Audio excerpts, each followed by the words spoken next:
আজকের ক্লাসে আমরা মূলত শিখব অ্যান্ড্রয়েড অ্যাপসের লাইফ সাইকেল। আমি আগেই আপনাদের সাথে শেয়ার করেছি যে অ্যাপ ডেভেলপমেন্ট একেবারেই কঠিন কোনো বিষয় নয়, যদি আমরা একটু বুঝে করি, আমরা যদি একটু ফিল করার ট্রাই করি যে ঘটনাগুলো কিভাবে ঘটে। গতদিন আমরা যেটা ডিজাইন করেছিলাম হ্যালো অ্যান্ড্রয়েড অ্যাপস, এটাকে যখন আমরা ক্লিক করি এরকম একটা স্ক্রিন স্ক্রল ভিউ আমরা দেখতে পাই। আপনাদের কাছে প্রশ্ন, কেন এই অ্যাপসটাকে ক্লিক করলে আমরা এই পেজটাই দেখতে পাই, কেন অন্য কিছু দেখতে পাই না? এটা নিয়ে একটু ভাবতে থাকুন, ততক্ষণে আমরা একটু ইন্ট্রো দেখে আসি। আপনাদেরকে একটু মনে করে দিতে চাই, আমাদের যে স্ক্রিনে আমরা যে ডিজাইনটা করলাম, এই ডিজাইনটা করেছি একটা এক্সএমএল ফাইলের মধ্যে। এক্সএমএল ফাইলটার নাম হলো অ্যাক্টিভিটি মেইন ডট এক্সএমএল। এই অ্যাক্টিভিটি মেইন ডট এক্সএমএল ফাইলটা আসলে কোন ফোল্ডারের মধ্যে থাকে মনে আছে? এটা থাকে হচ্ছে আরইএস ফোল্ডারের মধ্যে থাকা লেআউট ফোল্ডারের মধ্যে activity underscore main dot XML ফাইলটা আমরা দেখতে পাচ্ছি, রাইট? সো এবার আসেন, এই লেআউট ফোল্ডারের মধ্যে কি একটা এক্সএমএল ফাইল থাকতে পারে নাকি একাধিক থাকতে পারে? একাধিক থাকতে পারে। এই লেআউট ফোল্ডারের মধ্যে রাইট বাটন ক্লিক করে নিউতে গিয়ে আমরা নতুন একটা এক্সএমএল ফাইলও তৈরি করতে পারি। চলেন জাস্ট একটা বোঝার জন্য একটা নতুন এক্সএমএল ফাইল তৈরি করি। লেআউট ফোল্ডারের মধ্যে রাইট বাটন ক্লিক করে নিউতে যাব এবং এখানে চলে যাব আমরা এক্সএমএলে, রাইট? এক্সএমএলের মধ্যে কয়েকটা অপশন দিবে আমাদের, আমরা লিখব হচ্ছে লেআউট এক্সএমএল ফাইল সিলেক্ট করব। সো এখানে গেলে আমরা লেআউট ফাইলের একটা নাম দিব। আপনারা, আমি আগেই বলেছি যে লেআউট ফোল্ডারের নাম দিতে হবে স্মল লেটারে, কোনো বড় হাতের কোনো কিছু ইউজ করা যাবে না।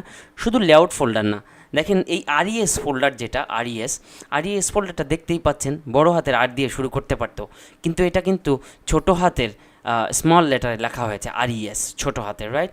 সো আরইএস ফোল্ডারের মধ্যে যারা আছে সবার ফাইল নেম হবে স্মল লেটারে, কোনো রকম স্পেশাল ক্যারেক্টার ইউজ করা যাবে না।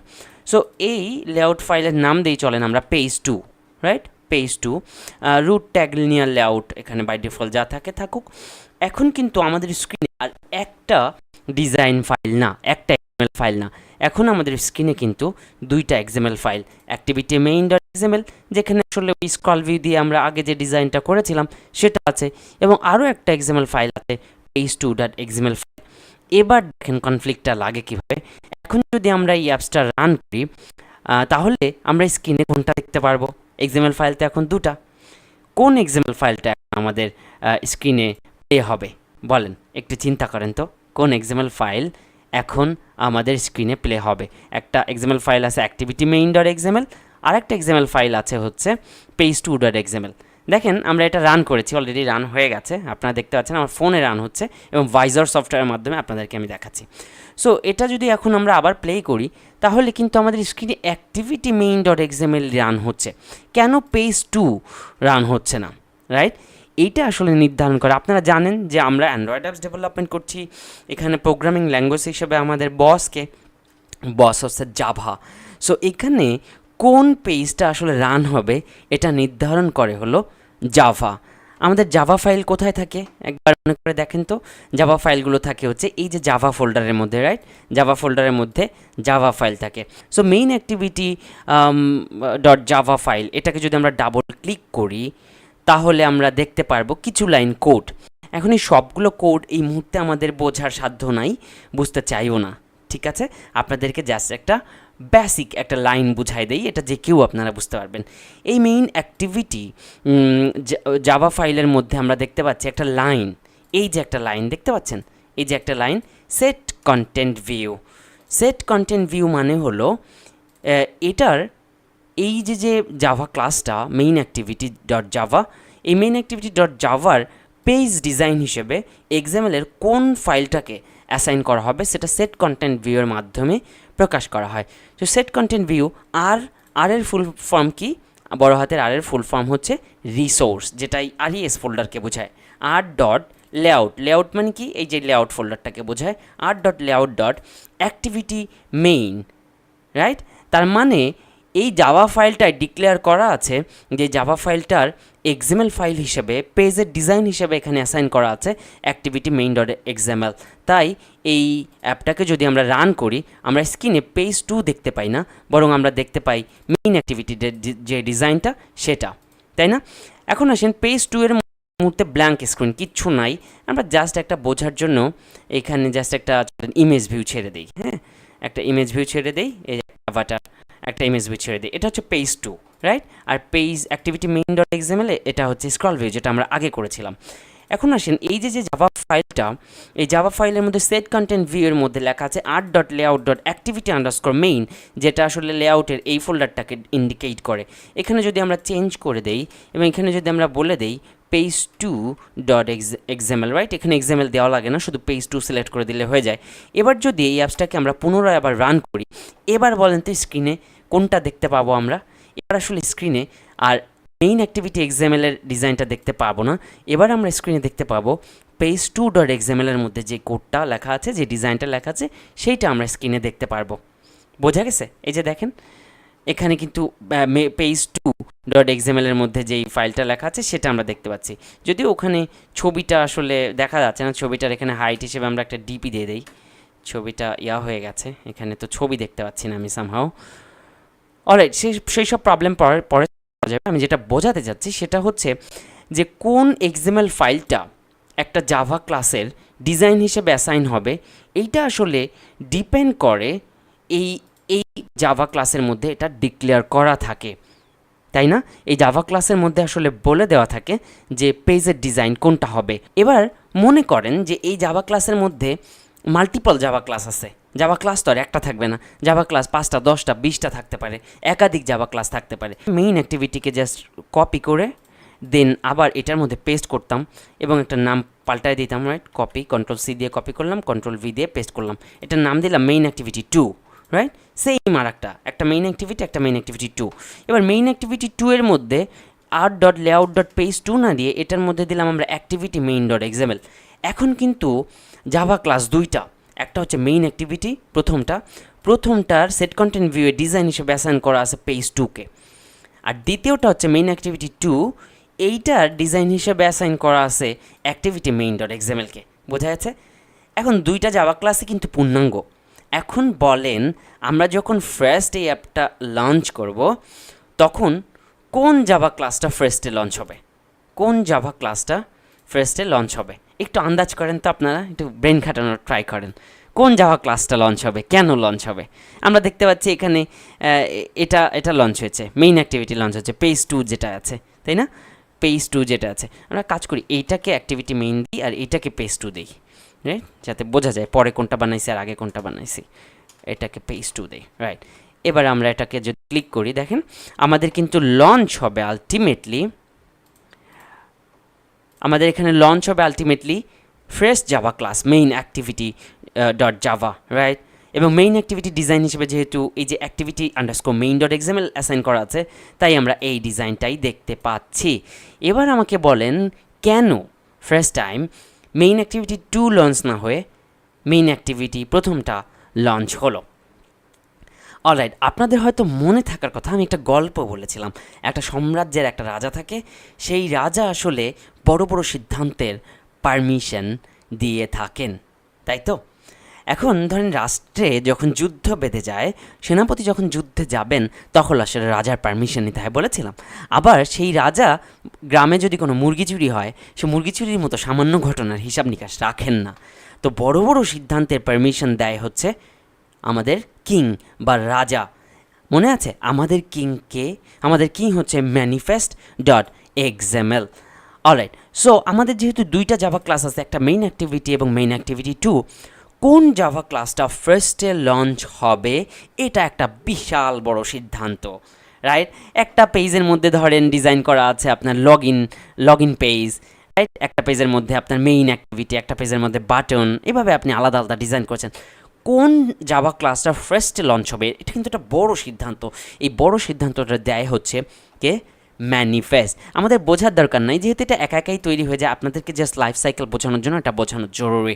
সো আমরা দেখতে পাচ্ছি এই যে অ্যাক্টিভিটি ট্যাগ শুরু হয়েছে, অ্যাক্টিভিটি ট্যাগ শেষ হয়েছে, রাইট? এই অ্যাক্টিভিটি ট্যাগের মধ্যে ইন্টেন্ট ফিল্টার নামে একটা জায়গা আছে, এখানে দুইটা লাইন লেখা আছে, যদিও আমাদের এটা মুখস্থ করা বা মানে দরকার নেই, আমরা জাস্ট মাথায় রাখলেই হবে যে আমরা বুঝতেছি কিনা, রাইট? এখানে দুটা ইন্টেন্ট ফিল্টার লেখা আছে, একটা ইন্টেন্ট ফিল্টার লেখা আছে, তার মধ্যে দুটো লাইন লেখা আছে, একটা হচ্ছে অ্যাকশন, এখানে অ্যাকশন হিসেবে লেখা আছে মেইন, এবং ক্যাটাগরি হিসেবে লেখা আছে ক্যাটাগরি লঞ্চার। বোঝা গেছে? এই দুই লাইনই হচ্ছে সেই বিখ্যাত লাইন, যেই দুই লাইনের মাধ্যমে আসলে ম্যানিফেস্ট ডিক্লেয়ার করেছে যে এই যে অ্যাক্টিভিটিটা, এই অ্যাক্টিভিটিটা হবে লঞ্চার, রাইট? এবং activity name equal to dot sign দিয়ে লেখা আছে মেইন অ্যাক্টিভিটি, তার মানে মেইন অ্যাক্টিভিটির নাম এখানে লেখা আছে এই অ্যাক্টিভিটি এই ট্যাগের মধ্যে, তাই মেইন অ্যাক্টিভিটি হবে আমাদের লঞ্চার। অলরাইট, সো এই সিদ্ধান্তটা দিবে আসলে ম্যানিফেস্ট। সো আমরা যখন একটা বাই ডিফল্ট অ্যাপ তৈরি করি, হ্যালো ওয়ার্ল্ড তৈরি করি, তখন বাই ডিফল্ট মেইন অ্যাক্টিভিটি আমাদের লঞ্চার হিসেবে মানে তৈরি হয়ে যায়, রাইট? সো আমরা এটাকে পরবর্তীতে অন্য ক্লাস যখন বানাই অন্যভাবে করি, স্যার নর্মালি এটা চেঞ্জ হয়ে যায়, বাট অ্যাজ এ ডেভেলপার আমরা যেহেতু অ্যান্ড্রয়েডের লাইফ সাইকেল নিয়ে গবেষণা করতে যাচ্ছি, তাই এটা আমাদের বোঝা খুব জরুরি। অলরাইট, এবার আসেন এখানে মেইন অ্যাক্টিভিটি না দিয়ে আমি যদি বড় হাতের, আমাদের যেহেতু 2টা জাভা ক্লাস আছে, আমি যদি মেইন অ্যাক্টিভিটি 2 দেই, এবার অ্যাপসটাকে আবার রান করি, তাইলে বলেন এবার কোন জাভা ক্লাসটা লঞ্চ হবে? মেইন অ্যাক্টিভিটি 2.জাভার যেই ইয়াটা আছে, ফাংশনালিটিগুলো আছে, সেগুলো আমরা স্ক্রিনে দেখতে পারবো। যেহেতু মেইন অ্যাক্টিভিটি 2 এর পেজ হিসেবে অ্যাসাইন করা আছে পেজ 2, তাই পেজ 2 এর মধ্যে যে ডিজাইনটা আছে সেরকম একটা কিছুই আমরা স্ক্রিনে দেখতে পাচ্ছি। বোঝা গেছে কীভাবে ঘটনাটা কাজ করে? তাহলে যদি আমি আরেকবার সামারি করে দেই, আমরা যখন একটা অ্যাপসকে লঞ্চ করি, যখন আমরা এভাবে টাচ করি বা ক্লিক করি, তখন সর্বপ্রথম ম্যানিফেস্ট মানে আমাদের এই অ্যাপসের কিং বা রাজা নির্ধারণ করে দেয় যে কোন জাভা ক্লাসটা এই অ্যাপসটাকে প্রাথমিকভাবে চালনা করবে, কোন জাভা ক্লাসটা হবে তার লঞ্চার, এটা নির্ধারণ করে দেয় ম্যানিফেস্ট, যেটা আমরা এখানে দেখতে পেলাম। মেইন অ্যাক্টিভিটি নাকি main activity 2, normally main activity select করা থাকে, 2 থাকে না, মেইন অ্যাক্টিভিটি সিলেক্ট করা থাকে, তাই সর্বপ্রথম সিদ্ধান্ত হয়ে যায় ম্যানিফেস্ট থেকে যে মেইন অ্যাক্টিভিটি হচ্ছে তার লঞ্চার। চলে যাই আমরা মেইন অ্যাক্টিভিটিতে। মেইন অ্যাক্টিভিটিতে কিছু লাইন কোড লেখা থাকে, সেগুলো সব আমরা একটু পরে বুঝবো, বাট আমাদের এখানে একটা লাইন লেখা থাকে সেট কন্টেন্ট ভিউ, যেটার মানে হলো একটা জাভা ক্লাসকে পূর্ণাঙ্গতা দেওয়ার জন্য, একটা অ্যাক্টিভিটি হিসেবে পরিণত করার জন্য তাকে একটা ডিজাইন বা পেজের সাথে অ্যাসাইন করা হয়। যেহেতু লেআউট ফোল্ডারের মধ্যে এক্সামেলের ডিজাইনগুলো থাকে, তাই এখানে সেট কন্টেন্ট ভিউয়ের মাধ্যমে আর ফর রিসোর্স বোঝায় l.layout. সেই ফাইলের নামটা দেওয়া থাকে, তার মানে কোন ফাইলটা ডিজাইন হিসেবে এই জাভা ক্লাসকে অ্যাসাইন করছি এটা দেওয়া থাকে। যেহেতু এখানে অ্যাক্টিভিটি মেইন দেওয়া থাকে, তাই স্ক্রিনে যখন আমরা এটা লঞ্চ করব, ফাইনালি এটাকে যখন আমরা রান করব, তখন আমরা স্ক্রিনে এই অ্যাক্টিভিটি মেইন ডট এক্সএমএলে যেই ডিজাইনগুলো করা আছে সেই ডিজাইনগুলো দেখতে পাই। আসলে আমরা যেহেতু এতগুলো ক্লাসের মধ্যে এক্সএমএলে ডিজাইন করা শিখেছি, জাভাতে কেবল ফার্স্ট আসলাম, সো মূলত এই অ্যাপসটার পরিচালনা করে হচ্ছে এই জাভা ক্লাসটা। আমরা এখন দেখব এই জাভা ক্লাসটা আসলে লাইফ সাইকেল কীভাবে চলে, কী মেথড কীভাবে লাইফ সাইকেল পরিচালিত হয়। আমরা এবার কিছুটা বোঝার ট্রাই করব অ্যান্ড্রয়েড অ্যাপসের লাইফ সাইকেলে অনেকগুলো মেথড কল হয়, সেগুলো সমন্বয়ে একটা সাইকেল গঠিত হয়। আমরা সবগুলো লাইফ সাইকেল একবারে শিখব না, আমরা জাস্ট একটা ধারণা নিয়ে নিব। প্রথমত আমরা যখন অ্যাক্টিভিটি বা অ্যাপসটা রান করি, প্রথমে কল হয় হচ্ছে অন ক্রিয়েট নামে যে মেথডটা আছে, অন ক্রিয়েট মেথড, এটাকে আমরা অন ক্রিয়েট বান্ডেল মেথডও বলতে পারি। এরপরে আরও কয়েকটা মেথড আসলে সিকোয়েন্স অনুসারে কল হয়, যেমন on start method, on resume method, on pause method, on stop method, on destroy method, on restart method, right? এই সবগুলো মেথডের সমন্বয়ে আসলে একটা লাইফ সাইকেল গঠিত হয়। আমরা বিগিনার হিসেবে আমাদের পুরো মেথডের কমপ্লেক্স বিষয়টা বোঝার দরকার নেই, জাস্ট আপনাদেরকে যদি আমি একটা ধারণা দিয়ে দেই, আমরা যেই অ্যাপসটা রান করেছিলাম, একবার দেখেন তো এই অ্যাপসটাকে যখন আমরা রান করি, সর্বপ্রথম যখন রান করি, প্রথমেই কল হয় কোনটা? On create method. এই যে অন ক্রিয়েট নামে যে মেথডটা আমরা দেখতে পাচ্ছি, অন ক্রিয়েট মেথড সর্বপ্রথম কল হয়। আমরা যখন অ্যাপসটা থেকে এই যে হোম বাটনে চাপ দিয়ে এইভাবে বেরিয়ে আসতেছি, তখন আসলে অন পজ মেথড কাজ করছে। বুঝতেই পারছেন, অন পজ মানে অ্যাপসটা এই মুহূর্তে অন পজ মেথড কল হয়েছে এবং অ্যাপসটা পজ হয়ে আছে। আমরা যখন এই পজ অবস্থা থেকে আবার এখানে যাই, এইটা এখন যে মেথডটা কল হয় সেটা হচ্ছে অন রিজিউম মেথড, রাইট? আমরা যখন অ্যাপসটাকে পুনরায় রিস্টার্ট দিই, তখন সেটাকে বলে অন রিস্টার্ট মেথড, তখন কল হয়।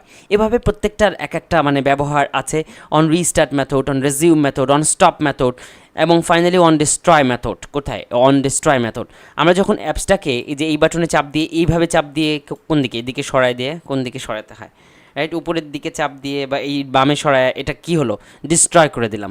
এই মুহূর্তে আসলে কল হয় অন ডিস্ট্রয় মেথড। যাই হোক, আমাদের এত কিছু বোঝার কাজ নাই, যেহেতু আমরা বিগিনার, আমরা শুরু করছি, তাই আমাদের এতটুকু বোঝা দরকার যে আমরা যখন অ্যাপসটাকে রান করি,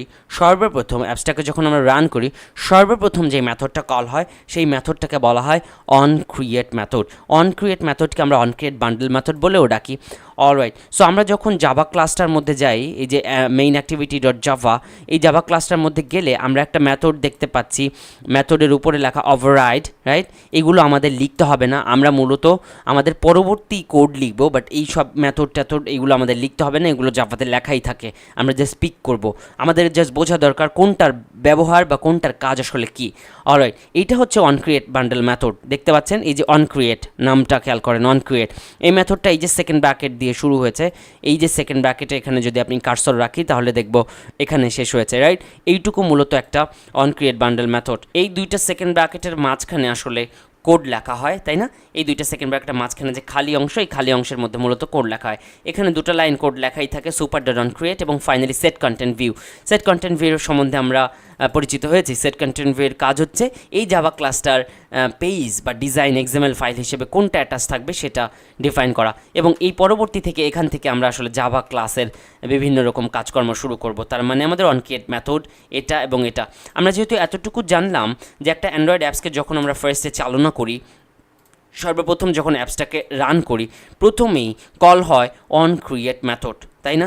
এই অনক্রিয়েট মেথড সেকেন্ড ব্র্যাকেট এবং এই সেকেন্ড ব্র্যাকেটের মাঝখানে যে ফাঁকা অংশ, এই ফাঁকা অংশের মধ্যে মূলত এই বডির মধ্যে আমাদের যাবতীয় কোড টোড যা লিখতে চাই, আমরা কী করতে চাই, অ্যানিমেশন করতে চাই, এটা করতে চাই, সেটা করতে চাই, যাবতীয় যত কর্মকাণ্ড সব আমাদের এই অনক্রিয়েট বান্ডেল মেথডের মধ্যে লিখব। ঠিক আছে, এই হলো অ্যান্ড্রয়েড অ্যাপসের লাইফ সাইকেল। আমরা নেক্সট ভিডিওতে এই অনক্রিয়েট মেথডের মধ্যে আমাদের পরবর্তী কোড টোড লেখা এবং ফাংশনাল অ্যাপস তৈরি করার দিকে অগ্রসর হব।